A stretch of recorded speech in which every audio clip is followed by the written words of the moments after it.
ఆంధ్రప్రదేశ్ ప్రభుత్వం deputy educational officer ఒక IAS స్థాయి లాంటి ఉద్యోగం. అందులో ఫిలిమ్స్ ఏంటి, మెయిన్స్ ఏంటి, ఇంకా మన అకాడమీ యొక్క కాంట్రిబ్యూషన్ ఏంటి అని ఇక్కడ అనొచ్చు. ఇంత కోర్సు పెట్టామంటే దానికి సంబంధించినటువంటి కంటెంట్ కూడా అలాగే ఇస్తాం. స్క్రీనింగ్ టెస్ట్ క్వాలిఫై అవ్వే నమ్మకం మీలో ఉంటే దాన్ని బోధించే సత్తా మాలో ఉంటుంది. పాటు నడవండి, ఉద్యోగం సాధించండి. ఒక్క ప్రశ్న చాలు, ఒక ప్రశ్న కాదు, హాఫ్ మార్క్ చాలు మనం జాబ్ కోల్పోవడానికి.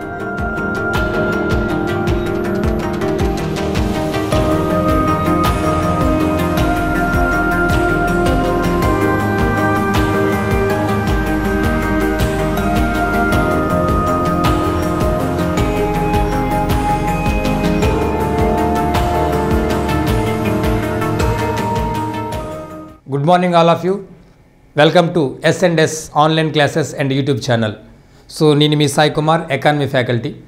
సో ఈరోజు మనందరికీ తెలుసు ఈ మధ్యకాలంలో ఆంధ్రప్రదేశ్ ప్రభుత్వం డిప్యూటీ ఎడ్యుకేషనల్ ఆఫీసర్ పోస్టులు కూడా రిలీజ్ చేసింది. దానికి సంబంధించినటువంటి అంశాలు ఏంటి, సిలబస్ ఏంటి, అందులో ప్రిలిమ్స్ ఏంటి, మెయిన్స్ ఏంటి, అందులో ప్రిలిమ్స్లో ముఖ్యంగా మన ఎకానమీ యొక్క కాంట్రిబ్యూషన్ ఏంటి అనేది ఒకసారి డిస్కస్ చేద్దాం.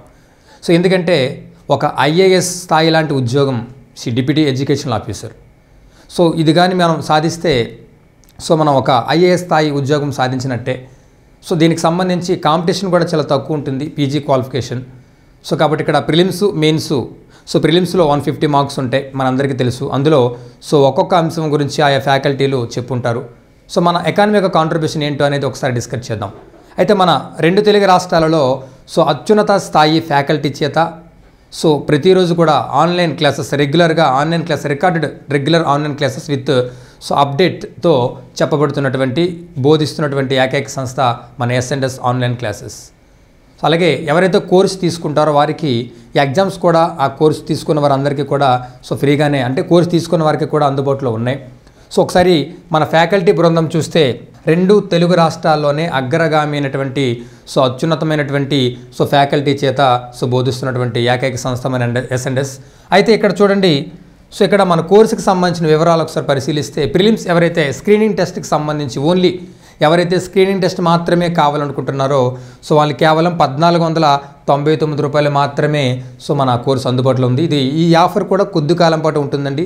మళ్ళీ వెంటనే ఇంక్రీజ్ అవ్వడానికి అవకాశం ఉంటుంది. ఎవరైతే ఈ ఫిలిమ్స్ తీసుకుంటారో వారికి జనవరి 5 నుంచి ఆన్లైన్ ఎగ్జామ్స్ కూడా నిర్వహించబడుతున్నాం. అంటే మీ ఏ కోర్సు తీసుకుంటున్నారో దానికి సంబంధించినటువంటి ఆన్లైన్ ఎగ్జామ్స్ కూడా మన యాప్లో నిర్వహించడం అనేది జరుగుతూ ఉంది. దాంతోపాటుగా 3 పేపర్లు ఉంటాయి. 3 పేపర్లో ప్రిలిమ్స్ ఆల్రెడీ స్క్రీనింగ్ టెస్ట్ అనేది మనందరికీ తెలుసు, జనరల్ స్టడీస్తో పాటు మళ్ళీ జనరల్ స్టడీస్ అనేది మెయిన్లో కూడా ఉంటుంది. దాంతోపాటు మరొక 2 పేపర్లు ఉంటాయి. ఓన్లీ జనరల్ స్టడీస్ కాకుండా మిగతా 2 పేపర్లు కోర్ ఏదైతే ఉందో అది తీసుకోవాలనుకుంటే కేవలం 3999 రూపాయలు మాత్రమే. అది కూడా ఆఫర్ అనేది కొద్ది రోజులు మాత్రం ఉంటుంది. ఈ కోర్సు తీసుకున్న వారికి కూడా ఇక్కడ జనవరి 5 నుంచి ఈ కోర్సుకి సంబంధించినటువంటి ఆన్లైన్ ఎగ్జామ్స్ కూడా నిర్వహించడం జరుగుతూ ఉంది మన యాప్లో. దాంతోపాటుగా ఆల్ సబ్జెక్ట్ ప్యాక్ అనమాట, అంటే ప్రిలిమ్స్ కమ్ మెయిన్స్ అనమాట. అంటే ఇక్కడ మనకి స్క్రీనింగ్ టెస్ట్ కమ్ ఇక్కడ 3 పేపర్లు ఏవైతే ఉన్నాయో మొత్తం కేవలం 4999 రూపాయలు మాత్రమే. ఈ ఆఫర్ కూడా జస్ట్ కొద్ది రోజులు మాత్రమే మీకు కనిపిస్తుంది.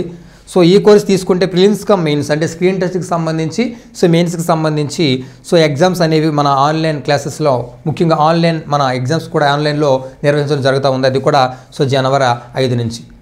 దీనికి సంబంధించి మన బుక్స్ కూడా మన S&S పబ్లికేషన్కి సంబంధించినటువంటి ఈ యొక్క డిప్యూటీ ఎడ్యుకేషన్ ఆఫీసర్కి సంబంధించినటువంటి బుక్స్ కూడా మన పబ్లికేషన్స్లోనే అందుబాటులో ఉన్నాయి.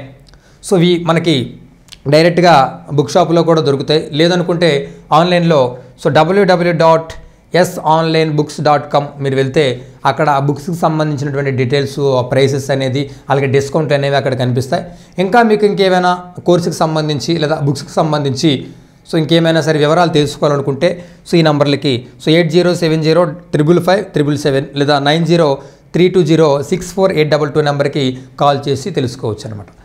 2 తెలుగు రాష్ట్రాల్లోనే ఇక్కడ అనొచ్చు, ఇంత కోర్సు పెట్టామంటే దానికి సంబంధించినటువంటి కంటెంట్ కూడా అలాగే ఇస్తాం. మీలో ప్రిలిమ్స్ అంటే స్క్రీనింగ్ టెస్ట్ క్వాలిఫై అవ్వే నమ్మకం మీలో ఉంటే దాన్ని సాధించబోయే సత్తా, దాన్ని బోధించే సత్తా మాలో ఉంటుంది 100%. మాతో పాటు నడవండి, ఉద్యోగం సాధించండి. ఇది మన S&S పబ్లికేషన్కి సంబంధించినటువంటి ఒక టీం.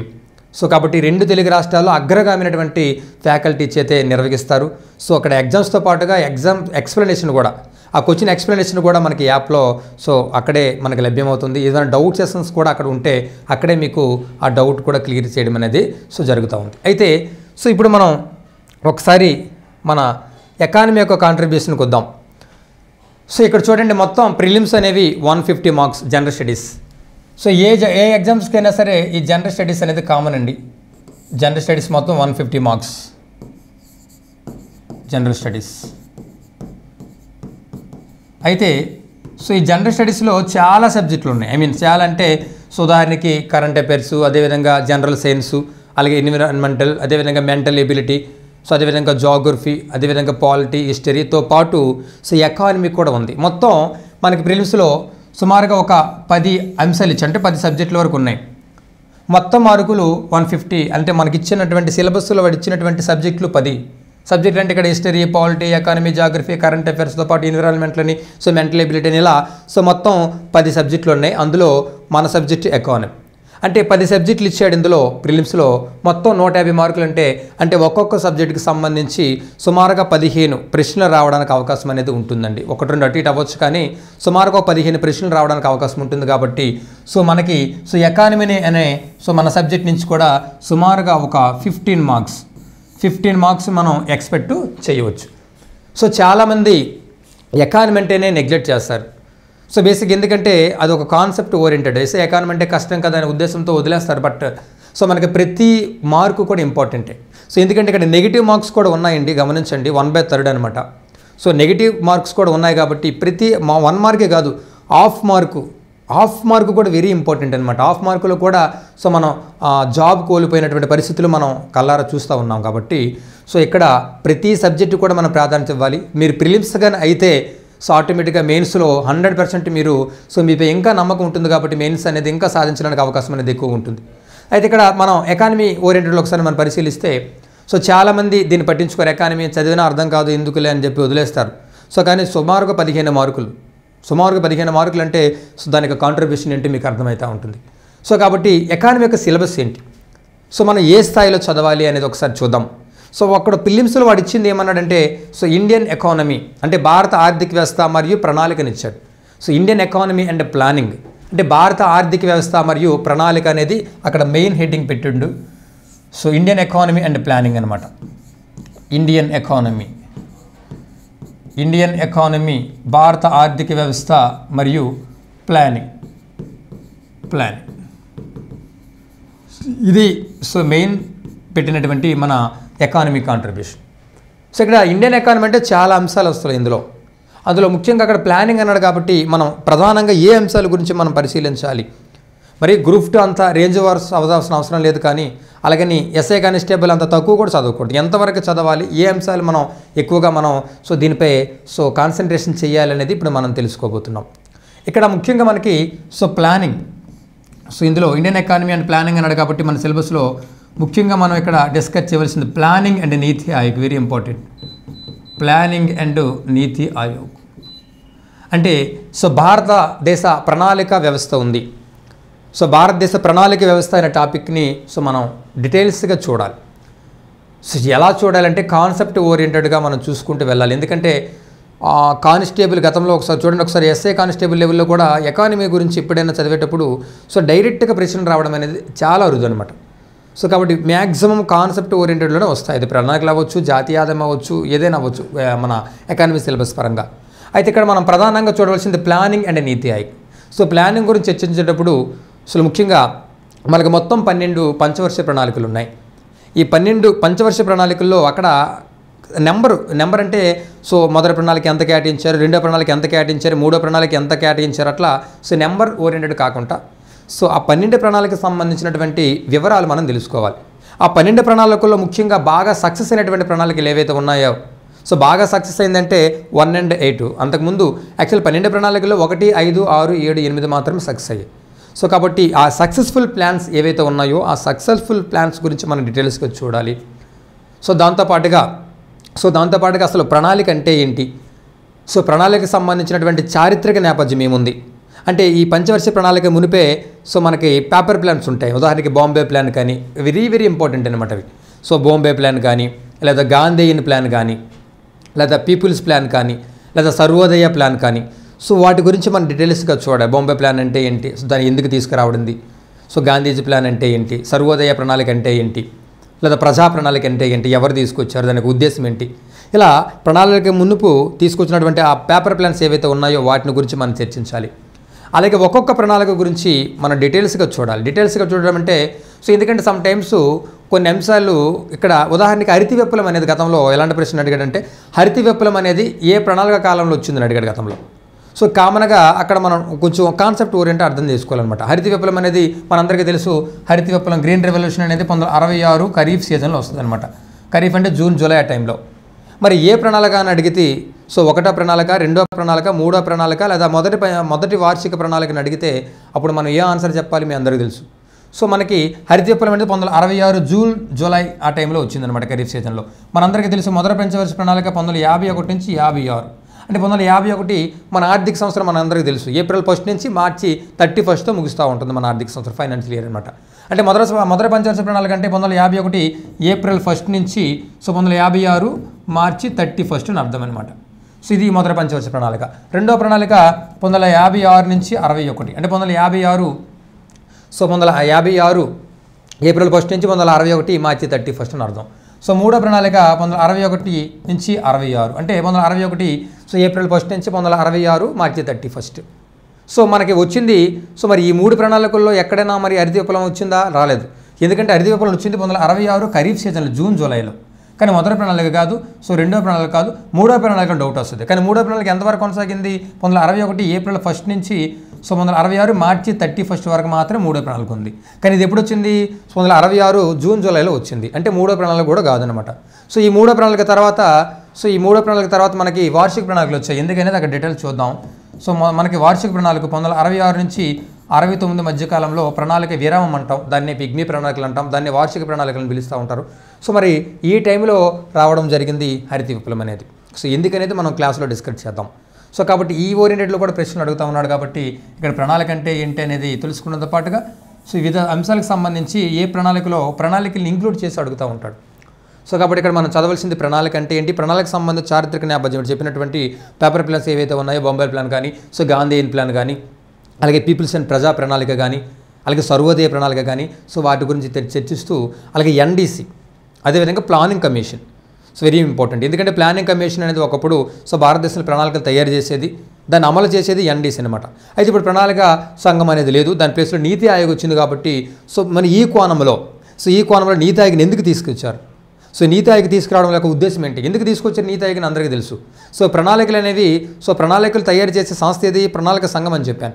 ఈ ప్రణాళిక సంఘం ఏం చేసిందంటే రాష్ట్రాలకు పెద్దగా ప్రాధాన్యత ఇవ్వలేదు. అంటే భారతదేశంలో ఏ రాష్ట్రం ఎకనామికల్గా బాగా వీక్గా ఉందో, ఏ రాష్ట్రం స్ట్రాంగ్గా ఉందో ఆ వీక్గా ఉన్న రాష్ట్రాలకు ప్రాధాన్యత ఇవ్వాలి ముఖ్యంగా. కానీ ప్రణాళిక సంఘం అనేది సో రాష్ట్రాలకు ప్రాధాన్యత ఇవ్వలేదు. ఓవరాల్గా దేశాన్ని మొత్తం కూడా ప్రణాళికను తయారు చేస్తూ వెళ్ళింది. కానీ సో ఏ రాష్ట్రం బాగా వీక్గా ఉంది, ఏ రాష్ట్రం కొంచెం బాగా ఎకనామికల్గా బాగా వీక్గా ఉందో అటువంటి రాష్ట్రాలకు ప్రాధాన్యత ఇవ్వలే. అందుకే దాన్ని రద్దు చేసి దాని ప్లేస్లో 2015 సో మనకి జనవరి 1వ తారీఖున మన నీతి ఆయోగ్ తీసుకొచ్చారు. ఎందుకు? రాష్ట్రాలకు ప్రాధాన్యత ఇవ్వాలనే ఉద్దేశంతో. అందుకే నీతి ఆయోగ్ అంటే మనందరికీ తెలుసు. నీతి ఆయోగ్ స్లోగన్ ఏంటి? Strong nation with strong states అనమాట. అంటే బలమైన రాష్ట్రాలతో బలమైన కేంద్రం. అంటే బలమైన కేంద్రం అంటే కేంద్రం బలంగా ఉంటే రాష్ట్రాలు బలంగా ఉంటేనే కేంద్రం బలంగా ఉంటుంది. కాబట్టి రాష్ట్రాలకు ఎక్కువగా ప్రాధాన్యత ఇవ్వాలి అనే ఉద్దేశంతో నీతి ఆయోగ్ని తీసుకొచ్చారు. సో కాబట్టి ఈ కోణంలో మనం చదువుకోవాలి. ఈ కోణంలో ప్రణాళిక సంఘం ప్లేస్లో నీతి ఆయోగ్ ఎందుకు తీసుకొచ్చారు, what is the difference between planning commission and NITI Aayog. So ప్రణాళిక సంఘానికి నీతి ఆయోగ్ మధ్య ఉన్నటువంటి సో డిఫరెన్సెస్ ఏంటి, సో నీతి ఆయోగ్ స్ట్రక్చర్ ఏంటి, నీతి ఆయోగ్ని ఎవరెవరు ఉంటారు, సో నీతి ఆయోగ్ టీం అంటే ఏంటి, నీతి ఆయోగ్ ఫంక్షన్స్ ఏంటి, నీతి ఆయోగ్ యొక్క విధులు ఏంటి, ఈ మధ్యకాలంలో నీతి ఆయోగ్ సంబంధించినటువంటి లేటెస్ట్ అప్డేట్స్ ఏంటి, నీతి ఆయోగ్ విడుదల చేసినటువంటి వివిధ రకాల సూచీలు ఏంటి, అందులో వివిధ రాష్ట్రాల యొక్క స్థానం ఏంటి, అందులో మన ఏపీ యొక్క స్థానం ఏంటి. ఓకేనా. సో ఇలా నీతి ఆయోగ్ని కూడా మనం టచ్ చేసుకుంటూ వెళ్ళాలి ప్రణాళిక చదివేటప్పుడు కూడా. సో దాంతోపాటుగా సో ముఖ్యంగా 12 పంచవర్ష ప్రణాళికకు సంబంధించి ముఖ్యంగా సో ప్రణాళిక కాలం అంటే ఉదాహరణకి మొదటి పంచవర్ష ప్రణాళిక అంటే 1951 నుంచి 56, రెండవ ప్రణాళిక అంటే 56 నుంచి 61. ఇలా ప్రణాళిక కాలం తెలుసుకోవాలి. అలాగే ఆ ప్రణాళిక కాలంలో అధ్యక్షులు ఎవరో తెలుసుకోవాలి, అదేవిధంగా ఉపాధ్యక్షులు ఎవరో తెలుసుకోవాలి. ఇక్కడ అధ్యక్షుల కంటే ఉపాధ్యక్షులు అనేది వెరీ ఇంపార్టెంట్. ఇక్కడ ఉపాధ్యక్షులు అడిగే ఛాన్సెస్ ఎక్కువగా ఉంటాయి అన్నమాట. సో కాబట్టి ప్రణాళికలు చదివేటప్పుడు ముఖ్యంగా మనం ఒక సిస్టమేటిక్గా చదవాలి. సో ప్రణాళిక కాలం ఏంటి, సో ఆ టైంలో ఆ ప్రణాళిక సంఘానికి అధ్యక్షులు ఎవరు, సో అలాగే అలాగే ఉపాధ్యక్షులు ఎవరు, అదేవిధంగా ఆ ప్రణాళిక యొక్క ఉద్దేశం ఏంటి, అంటే సో ఎందుకొరకు ఆ ప్రణాళిక అనేది సో మనం తీసుకొచ్చాం. సో అదేవిధంగా సో ఆ ప్రణాళిక సక్సెస్ అయిందా ఫెయిల్ అయిందా, సో దాంతోపాటుగా ఆ ప్రణాళికలో సో అలోకేషన్స్ ఎక్కువ కేటాయింపులు దేనిపై జరిగాయి. ఉదాహరణకి గతంలో ఒకసారి ఎగ్జామ్స్లో ఏమైనా అడిగాడంటే సో ఈ క్రింది ఏ ప్రణాళికల్లో వ్యవసాయం మరియు నీటిపారుదలపై అధిక కేటాయింపులు జరిగినవి అని అడిగాడు. సో మనకి మొత్తం 12 పంచవర్ష ప్రణాళికలు ఉంటాయి. ఆ 12 పంచవర్ష ప్రణాళికలో సో వ్యవసాయం మరియు నీటిపారుదలపై అధిక కేటాయింపులు జరిగిన ప్రణాళికలు ఏంటని అడిగి సో 1-4, సో 2-4, 3-4, 5-4 అట్లా అడిగిన సందర్భాలు కూడా ఉన్నాయన్నమాట. సో అంతేగాని ఎంత కేటాయించే అమౌంట్ అనేది ఇంపార్టెంట్ కాదనమాట. అక్కడ ఆ యొక్క ఎడ్యుకేషన్ సంబంధించి రంగం అంటే ఏ సెక్టార్కి ఎక్కువగా ప్రాధాన్యత ఇస్తూ ఉన్నారు, శక్తి రంగంపై ఎక్కువగా కేటాయింపులు జరిగినటువంటి ప్రణాళికలు ఏంటి, అదే ఎడ్యుకేషన్పై ఎక్కువగా ఏ రకమైన ప్రణాళికలు, సో ఎడ్యుకేషన్పై ఎక్కువగా కేటాయించిన ప్రణాళికలు ఏంటి అవి తెలుసుకుంటూ ఆ ప్రణాళికల్లో సో ముఖ్యంగా ఇంకోటి ఏంటంటే ఆ ప్రణాళికల్లో వచ్చినటువంటి పథకాలు ఉంటాయి. ఉదాహరణకి సో ఒకటో ప్రణాళిక ఉంది, ఒకటో ప్రణాళిక పెద్దగా స్కీమ్స్ రావు మనకి, రెండో ప్రణాళిక కూడా పెద్దగా కనిపించవు, మూడులో కూడా కనిపించవు. సో మళ్ళీ 4వ ప్రణాళిక నుంచి మనకి ఎక్కువ స్కీమ్స్ అనేవి కనిపిస్తూ ఉంటాయి. సో 4వ ప్రణాళిక ఉదాహరణకి సో 1969 నుంచి 74 కాలంలో సో ఈ కాలంలో వచ్చినటువంటి వివిధ రకాల పథకాలు ఏంటి, సో ఆ కోణంలో కూడా మనం చదువుకోవాలి. కానీ ఇది ప్రణాళిక పర్టికులర్ పేర్కొన్నాడు కాబట్టి ప్రణాళికల గురించి మనం డీటెయిల్స్గా 12 పంచవర్ష ప్రణాళిక గురించి చూడాలి. అందులో ముఖ్యంగా 1, 5, 6, 7, 8 సక్సెస్ఫుల్ ప్లాన్స్ గురించి చూడాలి. అందులో బాగా సక్సెస్ అయింది 1 and 8 గురించి కూడా మనం పరిశీలించి నీతి ఆయోగ్ అదేవిధంగా ప్రణాళికకు ముందున్నటువంటి పేపర్ ప్లాన్స్ ఏవైతే ఉన్నాయో వాటి గురించి డీటెయిల్స్గా చూడాలి. ఎందుకంటే వాడు మనకి ప్రిలిమ్స్లో సపరేట్గా అక్కడ స్క్రీనింగ్ టెస్ట్లో ఇండియన్ ఎకానమీ అండ్ ప్లానింగ్ అని ఇచ్చాడు కాబట్టి so planning and NITI Aayog. So దాంతోపాటుగా పాపులేషన్, సో ఖచ్చితంగా మనకి ఇది జాగ్రఫీలో కూడా కవర్ అవుతుంది కాబట్టి ఆల్రెడీ అక్కడ కూడా మీరు చదువుకునే ఉండొచ్చు. సో పాపులేషన్ నుంచి ప్రశ్న లేకుండా ఉండే పేపరే ఉండదండి, అది ఏ ఎగ్జామ్ అయినా సరే, ఇండియన్ ఎకానమీ అయినా సరే తప్పనిసరిగా పాపులేషన్. ఇక్కడ పాపులేషన్ గురించి చదివేటప్పుడు మనకి లేటెస్ట్గా మనకి లాస్ట్ సెన్సస్ అదే ఉంది ప్రజెంట్ కూడా.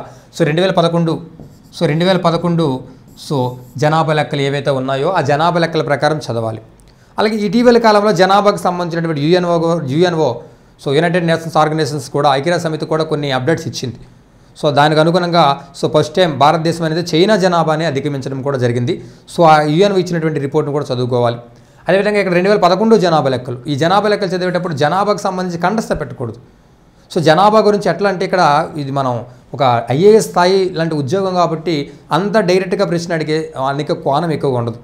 సో కాబట్టి మనం కాన్సెప్ట్ ఓరియంటెడ్ గురించి మనం ఇక్కడ చదువు. జనాభాలో కూడా సో భారతదేశంలో మొత్తం ఎన్ని కోట్ల మంది ఉన్నారు, అందులో పురుషులు ఎంతమంది ఉన్నారు, స్త్రీలు ఎంతమంది ఉన్నారు, చిన్నపిల్లల జనాభా ఎంత ఉందనేది ఆ గణాంకాలు కదా ఇంపార్టెంట్. సో జనాభాలో కూడా సో మనం కంటెంట్ అంటే కాన్సెప్ట్ని బాగా అర్థం చేసుకోవాలి. ఉదాహరణకి గతంలో చూడండి ఎట్లా ప్రశ్న అడిగాడంటే కాన్సెప్ట్ ఓరియంటెడ్లో ఈ క్రింది వాటిలో సెక్స్ రేషియోకి సంబంధించి సరైనది ఏంటి. సో ఈ క్రింది వాటిలో సెక్స్ రేషియో చెప్తాను, సెక్స్ రేషియోకి సంబంధించి సరైనది ఏంటి గుర్తించండి. ఆప్షన్ 1 సెక్స్ రేషియో అనేది సో దక్షిణ భారతదేశం కంటే అంటే సౌత్ ఇండియా కంటే నార్త్ ఇండియాలో ఉత్తర భారతదేశంలో అధికంగా ఉంటుంది. ఆప్షన్ 2 సెక్స్ రేషియో అనేది సో దక్షిణ భారతదేశం కంటే ఉత్తర భారతదేశం కంటే సో దక్షిణ భారతదేశంలోనే అధికంగా ఉంటుంది. ఆప్షన్ 3 సెక్స్ రేషియో అనేది సో ఇంచుమించు దేశంలో అన్ని ప్రాంతాల్లో కూడా ఒకే విధంగా ఉన్నది. ఆప్షన్ 4 పైవేవి కాదు అని అడిగాడు అనుకోండి. సో మీ అందరికీ తెలిసి సెక్స్ రేషియో ఎంత ఉందని చదువుతారు 2011 జనాభా లెక్కల ప్రకారం. అది తెలుసుకోవాలి, దాంతోపాటు దాని కాన్సెప్ట్ ఏంటో తెలుసుకోవాలి. సెక్స్ రేషియో అంటే అందరికీ తెలుసు, స్త్రీ పురుషుల నిష్పత్తి. ఏంటి స్త్రీ పురుషుల నిష్పత్తి అంటే సో ప్రతి 1000 మంది పురుషులకి ఎంతమంది స్త్రీలు ఉన్నారో చెప్పేదే సెక్స్ రేషియో మనందరికీ తెలుసు. సో 2011 జనాభా లెక్కల ప్రకారం 943 అంటే ప్రతి 1000 మంది పురుషులకి 943 మంది స్త్రీలు ఉంటారు. సో ఏంటి సెక్స్ రేషియో అనేది ఎక్కువగా ఇక్కడ ప్రశ్న ఏమడిగాడు. సో మనందరికీ తెలుసు దక్షిణ భారతదేశంలో సెక్స్ రేషియో ఎక్కువ ఉంటుందా, ఉత్తర భారతదేశంలో సెక్స్ రేషియో ఎక్కువ ఉంటుందా అంటే సో మనందరికీ తెలుసు దక్షిణ భారతదేశంలోనే సెక్స్ రేషియో ఎక్కువ. ఎందుకంటే సెక్స్ రేషియో ఎక్కువగా ఉన్నటువంటి కేరళ కానీ తమిళనాడు కానీ ఆంధ్రప్రదేశ్ కానీ ఇవన్నీ కూడా సౌత్ స్టేట్సే. పైగా సౌత్ స్టేట్స్లోనే సెక్స్ రేషియో ఎందుకు ఎక్కువ ఉంటుంది అంటే పురుషుల కంటే స్త్రీలు ఎందుకు ఎక్కువగా ఉంటారు అంటే సో మన ముఖ్యంగా సౌత్ స్టేట్స్ అనేవి కూడా మాతృస్వామిక వ్యవస్థకి ఎక్కువగా ప్రాధాన్యత ఇస్తాయి. అంటే ఇక్కడ మ్యాట్రిలియన్ ఫ్యామిలీకి ఎక్కువగా ప్రాధాన్యత ఇస్తాయి కాబట్టి మాతృస్వామిక వ్యవస్థకి ఎక్కువగా ప్రాధాన్యత ఇస్తారు కాబట్టి సో ఆడపిల్లల్ని ఎక్కువగా కోరుకుంటారు. పైగా ఆడపిల్లలకి ఈక్వల్ ప్రయారిటీ ఇస్తారు. ఉదాహరణ కేరళ ఉంది, సెక్స్ రేషియో ఎక్కువగా ఉన్నటువంటి రాష్ట్రం కేరళ. సో కేరళ అనేది మనకి అక్షరాస్యతలో ముందుంది. అక్షరాస్యతలో ముందుంది కాబట్టి అక్కడ స్త్రీ మరియు పురుషుల పట్ల వివక్షత ఉండదన్నమాట. అంటే పురుషులతో పాటుగా స్త్రీకి కూడా ఈక్వల్ ప్రయారిటీ ఇస్తారు. సో ఆటోమేటిక్గా సెక్స్ రేషియో ఆటోమేటిక్గా అక్కడ సో స్త్రీ పురుషుల కంటే ఇంచుమించి సమానంగా ఉండడం కానీ అవసరమైతే స్త్రీలు ఎక్కువగా ఉండడం కానీ జరుగుతూ ఉంటుంది. అలాగే కేరళ ఇప్పుడు చెప్పిన కేరళ కానీ తమిళనాడు కానీ ఆంధ్రప్రదేశ్ ఈ 3 కూడా సెక్స్ రేషియో ఎక్కువగా ఉన్న రాష్ట్రాలు. మరి ఇవన్నీ కూడా సౌత్ ఇండియానా నార్త్ ఇండియన్ అంటే ఇవన్నీ కూడా సౌత్ ఇండియానే. సో ఎందుకు రీజన్ అంటే సో మనందరికీ తెలుసు ఇప్పుడు చెప్పిందే. మరి సో నార్త్ ఇండియాతో సౌత్ ఇండియాతో పోల్చుకుని నార్త్ ఇండియాలో సెక్స్ రేషియో అనేది తక్కువగా. ఫస్ట్ భారతదేశ సెక్స్ ఇండియాలో తక్కువగా ఉన్నది ఎక్కడ అంటే హర్యానా. సో మనందరికీ తెలుసు హర్యానాలో సెక్స్ రేషియో తక్కువగా ఉందనే ఉద్దేశంతో మనకి అందరికీ తెలుసు 2015 జనవరి 22వ తారీఖున అక్కడ ఏ పథకాన్ని కూడా ప్రవేశపెట్టడం అనేది సో జరిగింది, మీ అందరికీ తెలుసు. సో బేటీ బచావో బేటీ పడావో, ఆడపిల్ల చదివించండి ఆడపిల్ల రక్షించండి అనే కార్యక్రమాన్ని హర్యానాలోని పానిపట్లోనే ప్రారంభించారు. ఎందుకంటే అక్కడ హర్యానాలోనే సెక్స్ రేషియో తక్కువ కాబట్టి. హర్యానాలో ఎందుకు సెక్స్ రేషియో తక్కువ మనందరికీ తెలుసు. హర్యానా అనేది వ్యవసాయ రంగంలో బాగా డెవలప్మెంట్ అయినటువంటి రాష్ట్రం. వ్యవసాయ రంగంలో పని చేయాలంటే ఓన్లీ పురుషులు మాత్రం ఎక్కువగా కోరుకుంటారు స్త్రీల్లో కంటే. అందుకే వాళ్ళకి ఎక్కువ పురుషులు కోరుకుంటారు కాబట్టి సో ఆటోమేటిక్గా అక్కడ స్త్రీల సంఖ్య తక్కువగా ఉండి పురుషుల సంఖ్య ఎక్కువగా ఉంటుంది కాబట్టి ఆటోమేటిక్ సెక్స్ రేషియో తక్కువగా ఉన్నది. సో ఇట్లా సో మనం ఈ కాన్సెప్ట్ ఓరియంటెడ్లో చదువుకోవాలి. ఇలా ముఖ్యంగా మనకి జనాభాకు సంబంధించి వెరీ ఇంపార్టెంట్ సో కాంపోనెంట్స్ ఏముంటాయంటే సెక్స్ రేషియో కానీ, అలాగే పాపులేషన్ డెన్సిటీ అనే జన సాంద్రత కానీ, అలాగే చైల్డ్ సెక్స్ రేషియో కానీ, చిన్న పిల్లల నిష్పత్తి కానీ.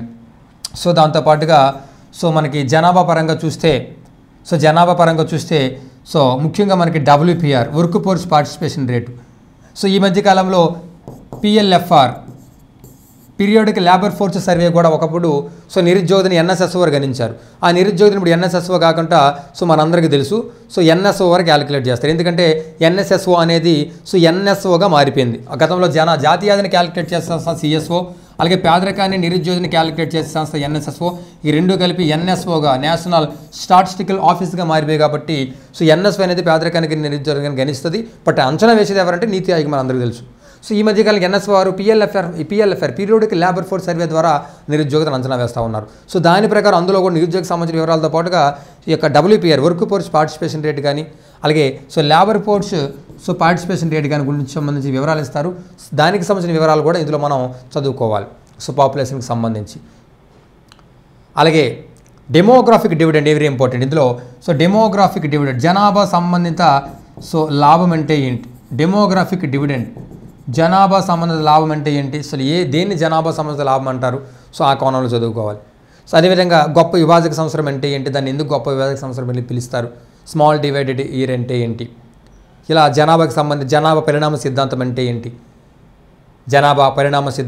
ఏంటి, సో అదేవిధంగా వార్షిక వృద్ధి రేటు, జనాభాకు సంబంధించిన వృద్ధి రేటు ఎలా ఉన్నది, సో వార్షిక వృద్ధి రేటు ఎలా ఉన్నది, ఇప్పుడు చెప్పినటువంటి సెక్స్ రేషియో, అలాగే జనసాంద్రత, అలాగే అక్షరాస్యత వెరీ ఇంపార్టెంట్. అక్షరాస్యత ఇక్కడ చదివేటప్పుడు సో ఏపీని కూడా కంపేర్ చేసుకోవాలి. బట్ ఇక్కడ మన పర్టికులర్గా సిలబస్లో ఏపీ గురించి ఎక్కడ మెన్షన్ చేయలేదండి పర్టికులర్గా. సో భారత ఆర్థిక వ్యవస్థ మరి ప్రణాళిక అన్నాడు కాబట్టి సో ఏపీ గురించి పెద్దగా మెన్షన్ చేయలేదు కాబట్టి వదిలేవచ్చు. సో కాబట్టి జనాభాకు సంబంధించి ఈ అంశాలు చదువుకోవాలి. సో దాంతోపాటు వెరీ ఇంపార్టెంట్ ఇన్ఫ్లేషన్ ద్రవ్యోల్బణం. సో ఇక్కడ చూడాలి ద్రవ్యోల్బణం అంటే ఏంటి, దీనికి సంబంధించి లేటెస్ట్గా భారతదేశంలో ఏ రాష్ట్రం ద్రవ్యోల్బణం ఎక్కువగా ఉంది, సో ద్రవ్యోల్బణం భారతదేశంలో పెరగడానికి గల కారణాలు ఏంటి, సో ద్రవ్యోల్బణం ఎవరు గెయిన్ అవుతున్నారు, సో ఎవరు లూజ్ అవుతున్నారు. సో ద్రవ్యోల్బణం క్యాలిక్యులేట్ చేసేది ఒకప్పుడు మనందరికీ తెలుసు. సో ఒకప్పుడు ఏంటి ఇప్పుడు ఏంటి, దీన్ని ప్రజెంట్ భారతదేశంలో ఏది హెడ్లైన్ ఇన్ఫ్లేషన్గా పనిచేస్తుంది, హోల్సేల్ ప్రైస్ ఇండెక్సా, WPI లేదా CPI. సో మనందరికీ తెలుసు WPI అంటే ఏంది, CPI అంటే ఏంటి, న్యూ CPI అంటే ఏంది. ఇలా ప్రజెంట్ ద్రవ్యోల్బణకు సంబంధించి సో మనం ఇక్కడ వివరాలు తెలుసుకోవాలి. ద్రవ్యోల్బణం అంటే ఏంటి, సో ద్రవ్యోల్బణం ఎవరు గెయిన్ అవుతున్నారు, ఎవరు లూజ్ అవుతున్నారు, ప్రజెంట్ భారతదేశంలో ద్రవ్యోల్బణం పెరగడానికి గల కారణాలు ఏంటి. సో లేటెస్ట్గా ఈ మధ్యకాలంలో కొన్ని యుద్ధాలు జరుగుతూ ఉంటాయి, రష్యాకి ఉదాహరణ ఉక్రెయిన్కి కానీ. సో ఈ మధ్యకాలంలో ఈ యొక్క యుద్ధాలు మన ఆర్థిక వ్యవస్థపై ముఖ్యంగా ధరలపై ఎటువంటి ప్రభావం చూపాయి, ఆ కోణంలో కూడా ప్రశ్న రావడానికి అవకాశం ఉంటుందన్నమాట. అలాగే సో ద్రవ్యోల్బణం కొలత అనమాట, మెజర్మెంట్ ఆఫ్ ఇన్ఫ్లేషన్కి సంబంధించి WPI కానీ, CPI కానీ, న్యూ CPI కానీ. ఓకేనా, ఈ యొక్క వివరాలు తెలుసుకోవాలి. ఇక్కడ ఇన్ఫ్లేషన్ అనేది కూడా ఇంపార్టెంటే. అలాగే ఖచ్చితంగా మనం తెలుసుకోవాల్సిన జనరల్ స్టడీస్లో భాగంగా పావర్టీ అండ్ అన్ఎంప్లాయ్మెంట్ అనమాట.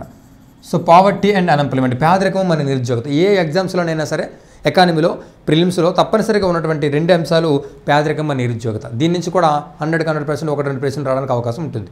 సో పేదరికం అంటే ఏంటి, సో పేదరికానికి సంబంధించి వివిధ రకాల కమిటీలు ఏంటి, పేదరికంపై వివిధ రకాల కామెంట్ ఏంటి, ఉదాహరణకి అమర్త్య సేన్ యొక్క కామెంట్ ఏంటి, లేదా గౌతమ్ మాధురి యొక్క కామెంట్ ఏంటి. అమర్త్య సేన్ కానీ, గౌతమ్ మాధురి కానీ, MS స్వామినాథన్ కానీ.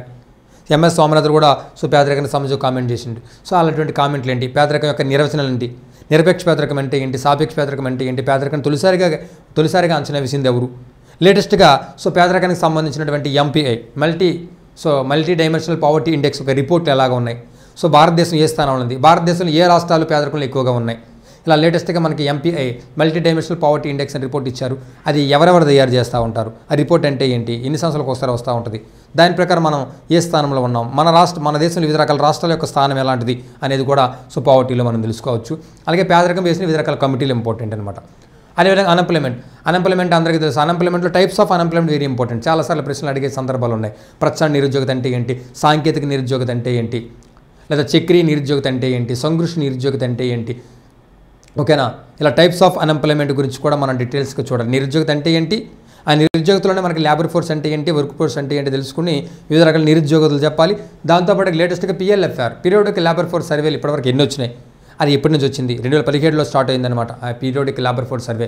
అప్పటి నుంచి ఇప్పటివరకు మొత్తం ఎన్ని సర్వేలు వచ్చినాయి, సో లేటెస్ట్ సర్వే ప్రకారం మన వివరాలు ఏంటి నిరుద్యోగకు సంబంధించి అనేది మనకి డిస్కస్ చేయాలి, పావర్టీ మరి అన్ఎంప్లాయ్మెంట్కి సంబంధించి.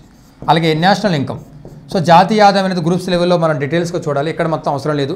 ఇక్కడ కొన్ని కాన్సెప్ట్ అనమాట, GDP, GNP, NDP, NNP అంటే ఏంటి, వాటి మధ్య వ్యత్యాసాలు తెలుసుకొని, సో జాతీయ ఆదాయాన్ని భారతదేశంలో తొలిసారిగా క్యాలిక్యులేట్ చేసింది ఎవరు, సిస్టమేటిక్గా క్యాలిక్యులేట్ చేసింది ఎవరు. సో మొత్తం ఆర్థిక వ్యవస్థను ఇక్కడ జాతీయ ఆదాయాన్ని క్యాలిక్యులేట్ చేసేటప్పుడు ఆర్థిక వ్యవస్థను ఎన్ని రంగాలుగా విడదీస్తూ ఉంటారు. So what the difference between agriculture sector and primary sector, what the difference between industrial sector and primary sector, అంటే ప్రాథమిక రంగానికి వ్యవసాయ రంగానికి తేడా ఏంటి. అలాగే what the difference between secondary sector and industrial sector, ద్వితీయ రంగానికి పారిశ్రామిక రంగానికి తేడా ఏంటి. What are the components in service sector, అంటే సేవా రంగంలో ఉన్నటువంటి కాంపోనెంట్స్ ఏంటి. సో ప్రజెంట్ భారతదేశం ఏ రంగం ఎక్కువగా ఆదాయం అందిస్తూ ఉన్నది, సో భారతదేశం ఎక్కువగా ఆదాయం అందించేది ఎవరు, సేవా రంగమా లేదా వ్యవసాయ రంగమా లేదా పారిశ్రామిక రంగమా తెలుసుకోవాలి. దాంతోపాటు ప్రజెంట్ భారతదేశంలో ఎక్కువ ఉపాధి అందించే రంగం ఏంటి. సో సేమ్ ఇట్లానే వ్యవసాయ రంగం ఎక్కువ ఉపాధి అందిస్తూ ఉన్నదా, లేదా పారిశ్రామిక రంగం ఎక్కువ ఉపాధి అందిస్తూ ఉన్నదా, లేదా సేవా రంగం ఎక్కువ ఉపాధి అందిస్తూ ఉన్నదా. సో ఆదాయంలో కానీ అలాగే ఎంప్లాయ్మెంట్లో కానీ ఒక కాంట్రిబ్యూషన్ ఎట్లా ఉన్నది, వివిధ రంగాల యొక్క కాంట్రిబ్యూషన్ ఎట్లా ఉన్నది అనేది కూడా సో మనం అందులో తెలుసుకోవాలి. అలాగే జాతీయ ఆదాయానికి సంబంధించి ఇప్పుడు చెప్పినటువంటి జాతీయ ఆదాయం అంటే ఏం చెప్పాను, GDP, GNP, NDP, NNP తెలుసుకుంటూ, దాంతోపాటు పెర్ క్యాపిటల్ ఇన్కమ్ అంటే ఏంటి, తలసరి ఆదాయం అంటే ఏంటి. సో ప్రజెంట్ భారతదేశంలో తలసరి ఆదాయం ఎంత ఉంది, కరెంట్ ప్రైస్లు ఎంత ఉంది, కాన్స్టెంట్ ప్రైస్లు ఎంత ఉంది, భారతదేశంలో ఏ రాష్ట్రం ప్రజెంట్ తలసరి ఆదాయంలో ముందుంది, ఓకేనా. సో అనేది కూడా మనకు డీటెయిల్స్గా చూడాలన్నమాట. అలాగే గ్రోత్ వెరీ ఇంపార్టెంట్ అనమాట, గ్రోత్ రేట్. సో వృద్ధి రేట్, GDP యొక్క వృద్ధి రేట్ ఎంత ఉంది, నెక్స్ట్ ఎంత అంచనా వేయబోతున్నారు గ్రోత్ రేట్కి సంబంధించి, IMF అంచనా ఎట్లా ఉన్నది, లేదా RBI అంచనా ఎట్లా ఉన్నది, మన లేటెస్ట్ సర్వేలో ఎంత గ్రోత్ రేట్ని అంచనా వేశారనమాట. అట్లా తెలుసుకోవాలి మన నేషనల్ ఇన్కమ్కి సంబంధించి. సో దీంతోపాటుగా నేషనల్ ఇన్కమ్, అలాగే planning, NITI Aayog, population, inflation, poverty, unemployment, national ఇన్కమ్తో పాటుగా so taxes and budget very important. So taxes and budget, ఇక్కడ బడ్జెట్ చదివేటప్పుడు మనకి ఎగ్జామ్స్ అనేది మనకి ఫిబ్రవరిలో మళ్ళీ బడ్జెట్ వస్తుంది కాబట్టి సో అంతవరకు ఎగ్జామ్స్ కాకపోతే బడ్జెట్ చదవాల్సిన అవసరం లేదు. మళ్ళీ ఎందుకంటే బడ్జెట్కి సంబంధించిన అంశాలన్నీ కూడా మారుతూ ఉంటాయి. సో ఈ లోపే ఎగ్జామ్స్ కానీ అయితే ఛాన్స్ లేదు, ఒకవేళ అయితే అప్పుడు మనకు 2023-24 బడ్జెట్ గురించి చదవాలి, లేదా తర్వాత అనుకుంటే మనకు 2024-25 బడ్జెట్ గురించి చదువుకోవాలి. ట్యాక్సెస్ అంటే ఏంటి, ఇక్కడ ట్యాక్సెస్ గురించి కూడా అడిగిన సందర్భాలు ఉంటాయి. క్రింద వాటిలో ప్రత్యక్ష పన్ను కానిది ఏంటి, లేదా పరోక్ష పన్ను కానిది ఏంటి అని అడుగుతూ ఉంటాడు, ఓకేనండి. సో ప్రత్యక్ష పన్ను అంటే ఏంటి తెలుసుకోవాలా, పరోక్ష పన్ను అంటే ఏంటి తెలుసుకోవాలా, ప్రత్యక్ష పన్నులు ఏమున్నాయో తెలుసుకోవాలి. సో దాన్ని ఎప్పుడు ప్రవేశపెట్టారు, సో ఏ ఆర్థిక మంత్రి ఉన్నప్పుడు దాన్ని తీసుకురావడం జరిగింది, అది ఇప్పుడు రద్దు అయిపోయిందో ఉన్నదా, అట్లా ఆ కోణంలో మనం చదువుకోవాలి. అలాగే పరోక్ష పన్నులకు సంబంధించి ముఖ్యంగా GST, సో GST గురించి లేటెస్ట్గా డీటెయిల్స్ మనం తెలుసుకోవాలి. GST ప్రజెంట్ మొత్తం GSTకి సంబంధించినటువంటి బిల్లులు కానీ, ఆ చట్టాలు కానీ, దాన్ని అమలు చేసినటువంటి రాష్ట్రాలు కానీ, సో ఆ ప్రపంచంతో మనం GSTని కంపేర్ చేసుకుని సో ప్రజెంట్ భారతదేశంలో GST యొక్క వసూలు ఎట్లా ఉన్నాయన్నమాట. సో ఈ వసూలు ఎట్లా ఉన్నాయి, GSTకి సంబంధించిన కౌన్సిల్స్ యొక్క మీటింగ్ ఎట్లా ఉన్నది, సో ఎన్ని మీటింగ్లు జరిగినాయి, ఆ మీటింగ్లో తీసుకున్న ముఖ్యమైనటువంటి నిర్ణయాలు ఏంది అనే విషయంలో మనం ఈ ట్యాక్సెస్ మరియు బడ్జెట్లో సంబంధించిన వివరాలు తెలుసుకోవాలి. So taxes and budget and national income, అదేవిధంగా poverty, unemployment, inflation, population and so planning and NITI Aayog. అది దానితో పాటుగా very important agriculture sector and industrial sector. So వ్యవసాయ రంగం మరియు పారిశ్రామిక రంగం. సో వ్యవసాయ రంగం అంటే ఇక్కడ ముఖ్యంగా మనం డీటెయిల్స్ తెలుసుకోవాల్సింది, సో వ్యవసాయ రంగం అంటే ఏంటి, అదేవిధంగా సో ఇక్కడ మన జాగ్రఫీ ఓరియంటెడ్లో కూడా మనకి అగ్రికల్చర్ వస్తుంది, బట్ అది వేరు. సో అక్కడ మీరు ఫిజికల్ అగ్రికల్చర్ తెలుసుకుంటారు, ఇక్కడ కమర్షియల్గా మన అగ్రికల్చర్ గురించి ఇక్కడ మాట్లాడాలి ఎకానమీలో. సో ఇక్కడ అగ్రికల్చర్ అంటే ఏంటి, అగ్రికల్చర్లో ముఖ్యంగా కమతాలు ఉంటాయి, ల్యాండ్ హోల్డింగ్స్ అంటాం.